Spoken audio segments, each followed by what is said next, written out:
समस्त को नमस्कार। मो ना डॉक्टर प्रकाश श्रीचंदन, ओडिशा राज्य पाइका आंकड़ा महासंघर सभापति।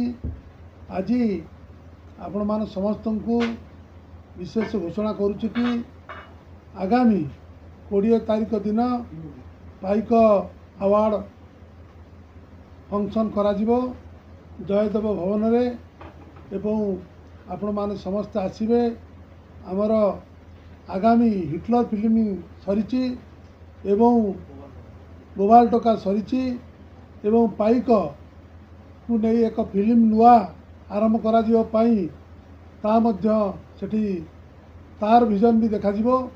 तेणु आपण माने समस्त आसंतु एवं आमर ओडिशार सिनेमार जो स्टार माने एवं कलाकार माने पाइकर कलाकार माने आउ जेते आमर कल्चरल डिपार्टमेंटर समस्त कलाकार मानू सेठी बक्सी जगबंधुकर अवार्ड दिज्व एवं आपण माने समस्ते आसंतु 20 तारीख दिन 10टा बेले आरंभ हो 2टा 3टा भितर सर। तेणु समस्त को आमे वेलकम स्वागत करुचु। धन्यवाद।